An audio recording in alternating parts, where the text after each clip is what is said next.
Estamos en el bloque 3 con la fase agrícola durante todo el día de hoy en esta sesión y ahora tenemos tres presentaciones y la de Viviana es la primera sobre la nutrición sostenible de suelos agrarios. Pues adelante Viviana, todo tuyo y luego ya si hay alguna pregunta en el chat lo vemos cuando finalices. Muy bien. Bueno, pues nada, buenos días a todos. Ya, como ya me ha presentado David, ya paso rápido a la siguiente diapositiva. La presentación va a seguir este orden. Primero voy a contar un poco de qué va el Real Decreto Nutrición Sostenible y luego ya me meto en los aspectos concretos de este curso, digamos, ¿no? De qué relación tiene con el CIES, con el cuaderno de explotación, con el plan de abonado y finalizo con una explicación o una indicación de cómo va el calendario de puesta en marcha o de obligatoriedad de estos requisitos. Y sobre todo, bueno, está el tema de las modificaciones normativas, que es lo que está complicando más esta explicación. Entonces, ¿qué es el Real Decreto de Nutrición Sostenible? La fertilización no ha estado nunca regularizada, no, regulada, perdón, en ámbito nacional. Más allá del Real Decreto que transpone la Directiva Nitratos, eso era la única pieza normativa a nivel nacional que obligaba a ciertos requisitos en materia de fertilización, de uso de fertilizantes, lo que pasa que se constreñía solo a nitrógeno, y no solo nitrógeno, sino nitrato, y en determinadas zonas. O sea, el Real Decreto es nacional, tiene una serie de obligaciones o de medidas, mejor dicho, para toda España, pero obligatorias son solo en las zonas vulnerables. Esto además es competencia, como todo en agricultura, de las comunidades autónomas y con lo cual que establecían planes de actuación en cada zona vulnerable. Y cada comunidad tiene distintas zonas vulnerables y estos planes de actuación se adecuaban a las condiciones de cada zona vulnerable. Podían ser el mismo para todas o distintos, dependiendo, ¿no? De cultivos, de condiciones orográficas, lo que fuera. Em, este Real Decreto, por tanto, venía a cubrir ese espacio. ¿Y por qué hacía falta cubrir ese espacio? Por un lado, la fertilización es necesaria, pero es una operación muy compleja, que tiene, bueno, hay que tener en cuenta muchos aspectos y además, si se hace mal, puede tener consecuencias negativas para el medio ambiente. Por eso he puesto aquí este dibujito de objetivos. eh, y nosotros desde Agricultura entendemos que la función de la fertilización es tener una explotación productiva, rentable. Rentable quiere decir también sostenible, por su parte económica, ¿no? Entonces, uno de los objetivos es mantener o aumentar esa productividad. Pero a la vez hay que conseguir ese equilibrio entre aumentar o mantener la productividad, pero minimizar los aspectos negativos que pudiera tener respecto al medio ambiente. Además, hay que tener en cuenta qué aspectos negativos puede tener una mala fertilización. Estamos por la parte de tanto de emisiones, no solo de gases de efecto invernadero, sino especialmente de amoníaco. Em, Respecto al agua, ya cité el tema del nitrato, e incluso respecto al suelo por contaminación de metales pesados o de otras sustancias, ¿no?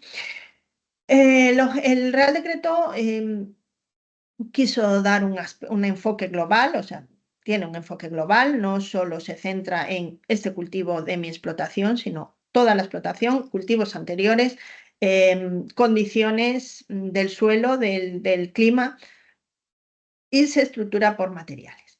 Las herramientas que establece el Real Decreto son principalmente el cuaderno digital y el plan de abonado y un asesor en fertilización. Como esto lo veremos ya más adelante, pues ya aquí paso así por encima. Y además establece la estructura Establecen las medidas dependiendo del nutriente y dependiendo del material que se utilice. No es lo mismo utilizar un estiércol que utilizar un producto fertilizante o utilizar un residuo. ¿En dónde vienen especificadas estas obligaciones y los requisitos? Pues la del cuaderno de explotación, el artículo 4 es el de las medidas generales, las disposiciones generales, y el 4.1, es decir, nada más empezar, es obligatorio tener un cuaderno de explotación. En la versión inicial es obligatorio tener un cuaderno digital en la explotación. Ahora ya contaré que esto se ha cambiado, bueno, ya han contado seguramente. En ese cuaderno lo que se introduce es cada operación de abonado que se haga. Es decir, yo voy a hacer abonado, entendemos también enmiendas. Voy a hacer pues un estercolado ahora antes de implantar de sembrar y apunto tal fecha, tantos kilos o tantas toneladas de lo que sea, de estiércol, de vaca. Em, Al mes siguiente o hago un abonado de sementera o cuando sea, pues se pone lo mismo. O en cobertera digo, pues a la salida del invierno voy a echar tantos kilos de este producto. Eso es lo que hay que apuntar cada vez que se hace una operación. En el artículo 5 es donde vienen qué datos son los que hay que consignar. Y además se modifica el Real Decreto 1311 de 2012, que es el de fitosanitarios, pero es que en ese Real Decreto es donde se crea el cuaderno de explotación. Entonces se añade una parte de fertilizantes. Y el anexo 1, que es el que remite a ese anexo 3 del Real Decreto 1311. En el caso del plan de abonado, se establece la obligación de tener un plan de abonado en el artículo 4.2 y en el 6 y en el 3 se especifica en qué consiste o cómo se hace ese plan de abonado. Vale, ya metiéndonos en el cuaderno. Esto es un pantallazo de la aplicación del Ministerio, la que ha realizado el FEGA dentro del sistema SGA, el CEX. Entonces, bueno, es muy largo, entonces he cortado y pegado y lo he puesto uno de encima del otro, pero estas son las casillas o las columnas que se tendrían que se pueden, perdón, cumplimentar. Algunas de ellas son obligatorias y alguna otra no, que lo iré, que ya, bueno, eso me conecté antes en la presentación de Sergio, ya estuvo comentando que es obligatorio, que no es obligatorio.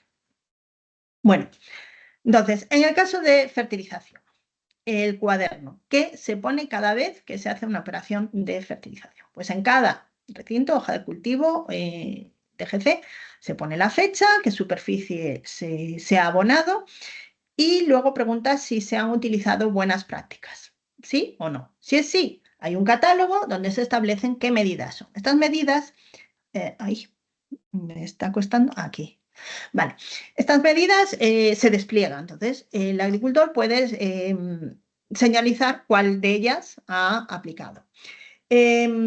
Básicamente estas medidas son el anexo 5 del Real Decreto, donde se establecen las buenas prácticas de cara a reducir las emisiones de amoníaco. Como comenté antes así de pasada, es uno de los puntos gordos, digamos, o peligrosos o graves de una mala fertilización. ¿Por qué? Las emisiones de amoníaco, además, no solo tienen el aspecto ambiental, también sanitario.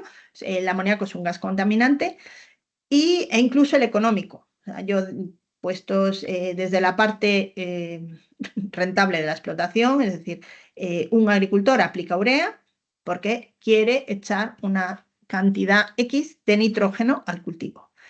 La urea, en cuanto llega al suelo, o cuando está directamente, sobre todo en el caso de los purines, em, se volatiliza en forma de amoníaco. Ese nitrógeno que yo quiero que llegue al cultivo se volatiliza en forma de amoníaco, es decir, se pierde. Y además son unos porcentajes de emisión muy altos, es decir, de un 40%. Es decir, yo echo 100 kilos de urea, pero 40 se me van, perdón, 100 kilos de nitrógeno en forma de urea y 40, 40 y pico, se me van al aire. Existen prácticas que esta emisión la reduce muchísimo. Por ejemplo, enterrar, dar un riego posterior o incluso aprovechar una lluvia posterior si uno sabe que va a llover luego. Todo eso son prácticas que se pueden consignar en el cuaderno. Además, ¿cuál es la ventaja de consignarla en el cuaderno o de que se tuviera esa información? Em, el Real Decreto, bueno, hay una directiva, o sea, ambiental en cuanto a techos de emisión.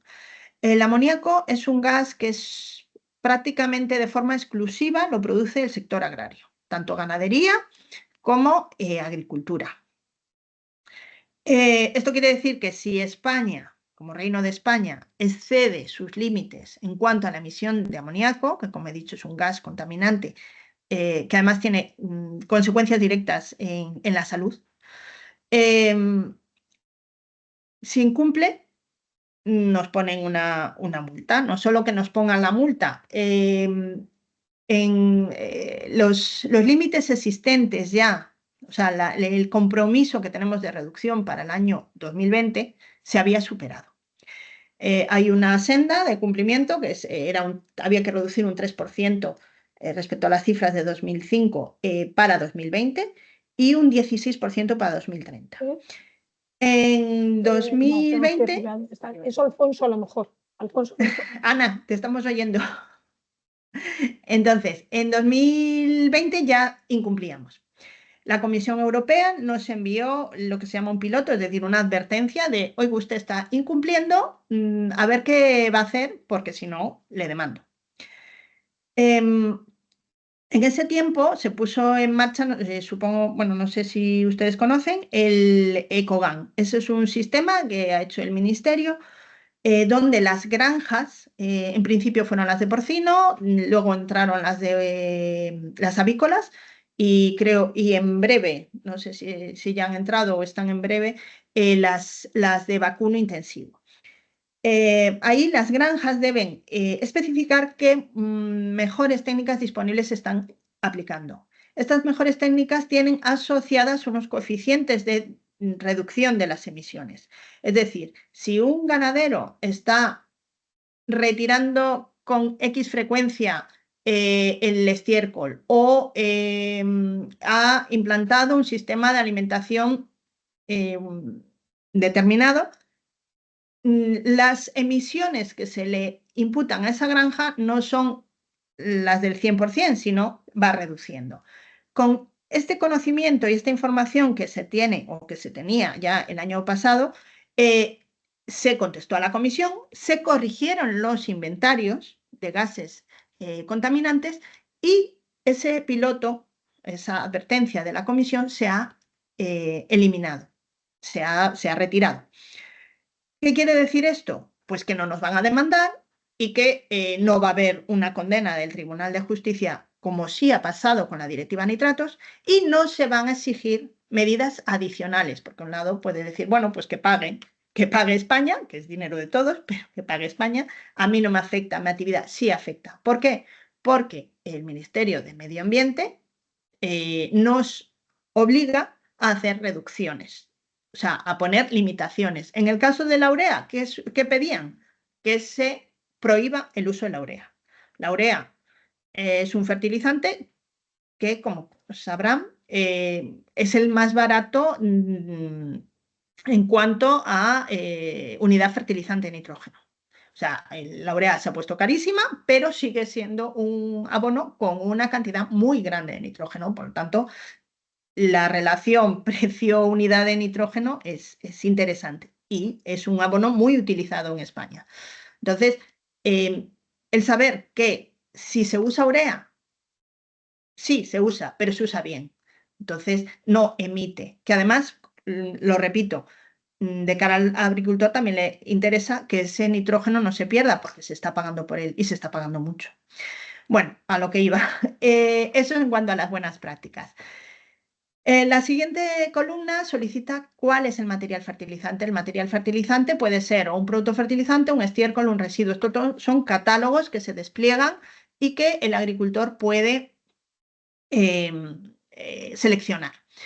Y dentro del material fertilizante, además, existe otro catálogo que es el que se llama detalle, perdón, y que especifica pues, si es simple, si es compuesto, qué riquezas tiene en NPKs, en secundarios, en metales pesados, bueno, eso no son riquezas.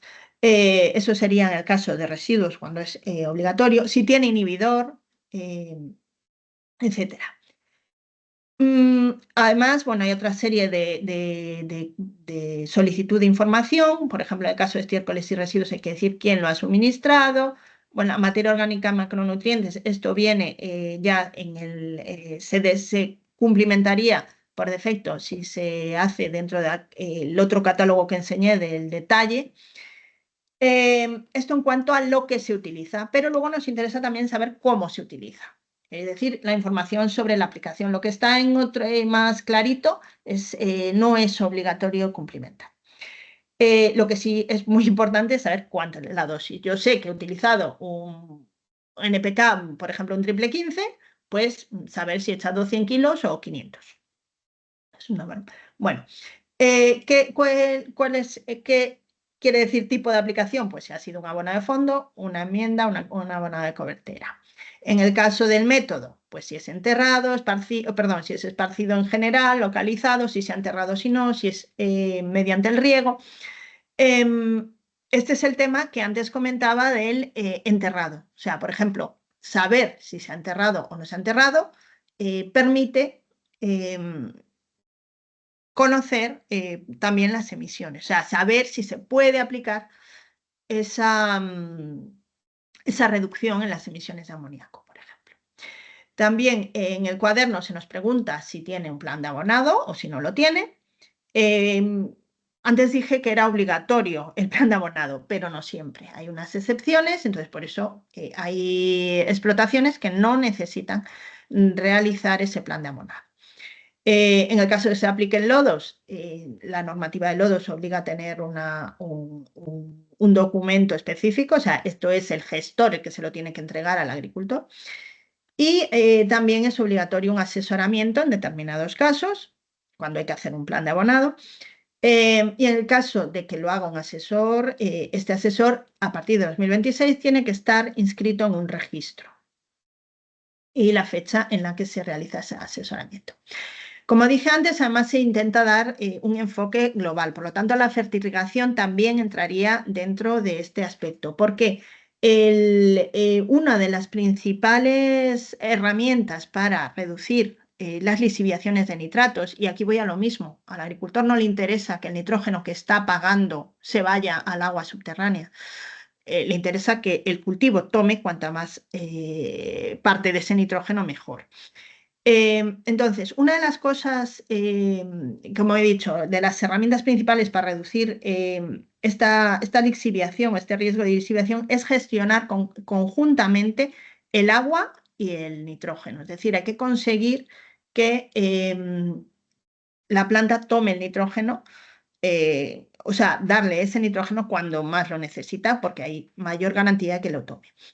Una de las maneras también principales que tiene en cuenta el Real Decreto es en ese balance de nutrientes que se hace para hacer el plan de abonado, hay que tener en cuenta también el nitrógeno que aporta el agua por sí, porque hemos dicho que si hay muchas zonas vulnerables, es decir, el agua de esas zonas tiene una cantidad importante de nitrógeno nítrico, por lo tanto, hay que descontarla del del balance de nutrientes y, por lo tanto, del abonado que se realice. También interesa saber el fósforo.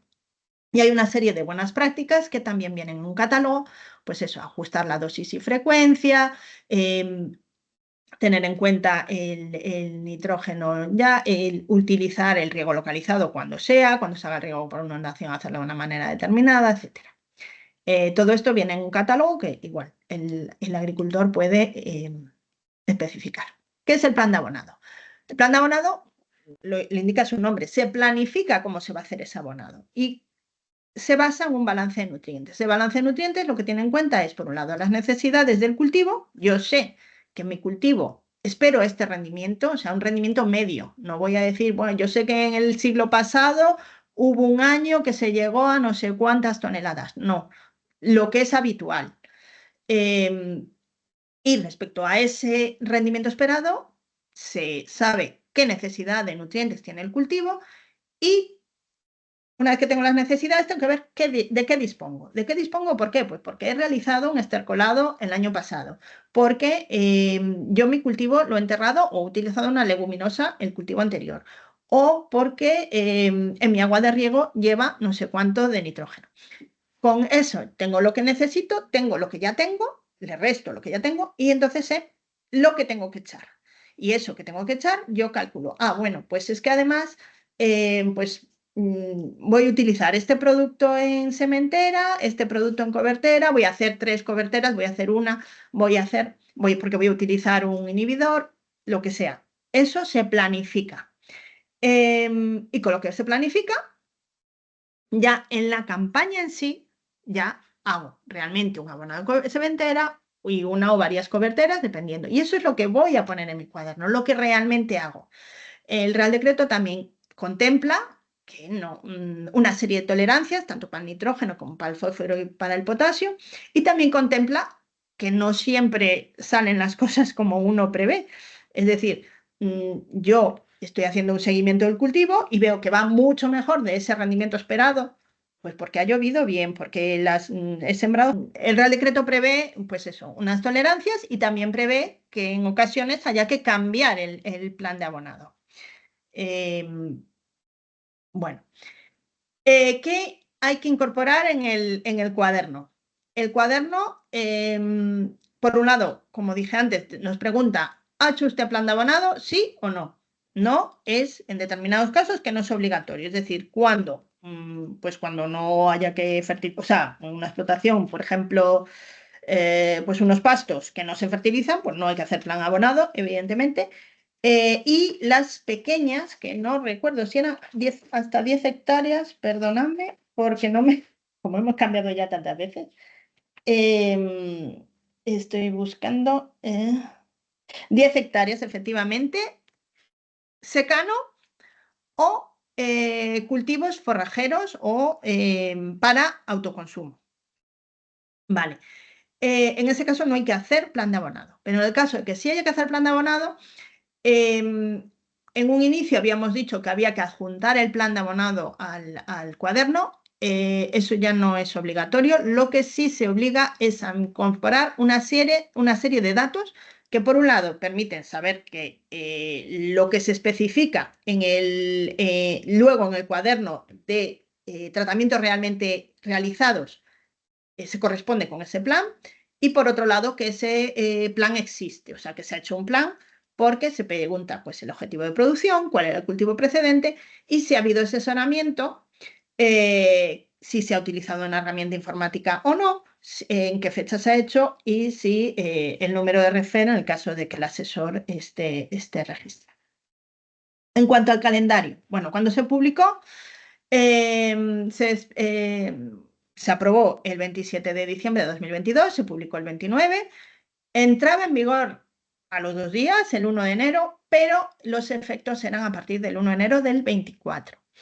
En cuanto a lo que nos compete ahora mismo, el cuaderno se ligaba totalmente al Real Decreto 1054 del 22, porque era, hemos dicho, obligatorio digital, entonces, bueno, se establecían allí unas fechas. El plan de abonado se establecía obligatorio a partir del 1 de septiembre del 24, el asesoramiento tenía 2 fechas, la misma que el plan de abonado, es decir, 1 de septiembre del 24 en zonas vulnerables y un año después para las que no eran vulnerables, y el artículo 18, que se refiere al tema del asesor, el 1 de enero del 26, bueno, el 1 de enero del 26 tiene que estar el REGFER y tienen unos meses, 6 meses para incorporarse los asesores. Bueno, hay más cosas, pero que nos afecte ahora es esto. ¿Qué pasa? Que ha habido, bueno, se están haciendo o se hicieron varias modificaciones con el objetivo de facilitar su implantación pues también se incorporaron temas de, pues, para una mejor comprensión, se ha dado más flexibilidad en algunos puntos, más tiempo. Incluso, o sea, aparte de eso, también está con las protestas del año pasado y se llegó a un acuerdo por parte del ministro y algunas organizaciones profesionales agrarias, lo que se llama el acuerdo de las 43 medidas, algunas de las cuales afectan directamente a este tema del cuaderno y del plan de abonado.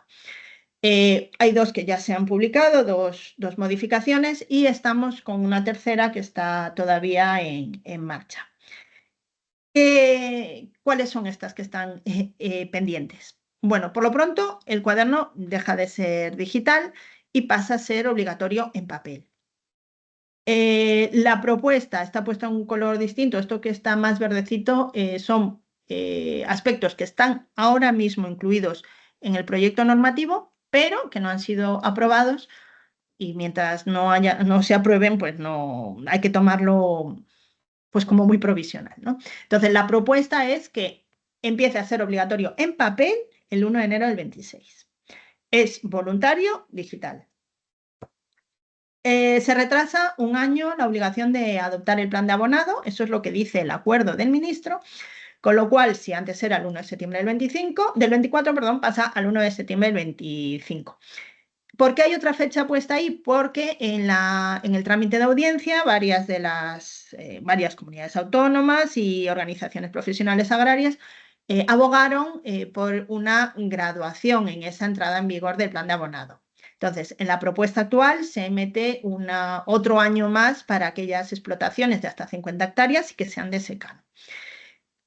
Lo mismo, está puesto en otro color porque, bueno, pues no sé si saldrá. No hace falta ocultar que al Ministerio para la Transición Ecológica no le gustan estos cambios. Entonces, como es coproponente, pues no sabemos si pondrá pegas o no. Lo mismo, el acuerdo también dice retrasar un año respecto a esta obligación, es decir, la del plan de abonado, la de contar con un asesor. Entonces, antes, si recuerdan la anterior diapositiva, la obligación de asesor era la misma fecha para zonas vulnerables y un año después para zonas no vulnerables. Aquí pues se ha puesto un año después del plan de abonado, es decir, 1 de septiembre del 26 para zonas vulnerables y del 27 al resto. ¿Qué pasa? Que si ahora hay otra fecha más, pues habrá otras 2 fechas. Es decir, si en explotaciones de hasta 50 hectáreas de secano la obligación era el 26, pues pasaría al 27 en zonas vulnerables y al 28 en zonas no vulnerables para estas explotaciones, ¿no? Bueno, también en la modificación que está en curso hay otra serie de cambios respecto a la aplicación localizada de purines, pero no afectan a esto del cuaderno. Lo último que pongo de eficacia retroactiva quiere decir que, como todo el mundo es consciente, estamos más allá del 1 de septiembre del 24, es decir, en teoría, ahora mismo, tal y como está publicado, el 1 de septiembre del 24 había que hacer un plan de abonado en aquellas explotaciones de más de 10 hectáreas, de regadío, etcétera, etcétera. La idea es que con este Real Decreto, que saldrá en algún momento de este año, esto pase al 1 de septiembre del 25 y no se pueda, pues eso, sancionar a nadie por no tener el plan de abonado a día de hoy. ¿Cómo estamos? ¿En qué momento estamos? Bueno, pues acaba de acabar el plazo de normas técnicas, que es un trámite que hay que hacer a nivel comunitario. Acabó la semana pasada, y el siguiente paso es que tiene que pasar dictamen por el Comité Asesor de Medio Ambiente, el CAMA.